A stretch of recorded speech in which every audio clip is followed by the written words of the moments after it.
صلو علی الحبیب صلی اللہ تعالی علی محمد۔ ماشاءاللہ تربوز بھی اللہ تعالیٰ کی بہت پیاری نعمت ہے۔ تربوز دل کو فرحت دیتا اور خون کی تیزابیت اور گرمی کو دور کرتا ہے۔ اس کو کاٹنے میں تھوڑا یہ احتیاط کرنی ہوگی۔ آج کل کیا اس طرح جیسے یہ تھوڑا تھوڑا اوپر کا لال لے لیتے ہیں اور پھر یہ پھینک دیتے ہیں، ایسا نہیں، یہ پورا جتنا بھی سرخ ہے نا یہ کھایا جاتا ہے۔ بلکہ پتہ ہے یہ چھلکے بھی فالتو نہیں ہے، اس کے چھلکے بھی بڑے قیمتی ہیں۔ یہ جو مویشی ہوتے ہیں نا دودھ دینے والے، اب ان کو کھلائیں تربوز کے چھلکے تو یہ موٹے ہو جائیں گے اور ان کے دودھ بڑھ جاتا ہے یہ چھلکے کھلانے سے تربوز کے۔ الحمدللہ اللہ کی نعمت ہے، دل کو طاقت دیتا، جگر اور مثانے اور گردوں کی گرمی کو دور کرتا ہے تربوز۔ جی ہاں، اور یہ اپنے تربوز جو ہے نا یہ اللہ کی رحمت سے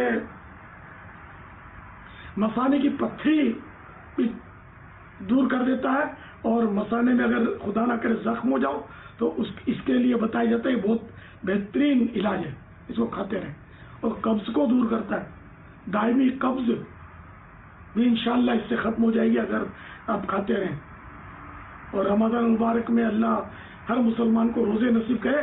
سحری کے وقت اگر تھوڑا سا تربوز کھا لیا جائے تو انشاءاللہ سارا دن لو اور گرمی سے یہ بچائے گا، اللہ کی رحمت سے اللہ بچائے گا، اس نے اسباب پیدا فرمائے۔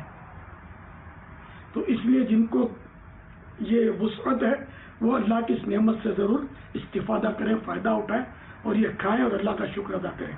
بسم اللہ پڑھ کے کھائیں اور آخر میں اللہ تعالیٰ کی حمد کریں، الحمدللہ کہیں، یا یہ کہیں الحمدللہ الذی اطعمنا وسقانا وجعلنا مسلمین۔ اور ہاں یہ دیکھیں ہر نعمت کا قیامت کا حساب ہے، تو اس میں یہ ہے کہ جب وہ نعمت کے حساب کے تعلق سے سیدنا فاروق اعظم رضی اللہ تعالیٰ عنہ کو بے چینی ہوئی تو سرکار صلی اللہ تعالیٰ علیہ وسلم نے اس طرح کچھ ارشاد فرمایا تھا۔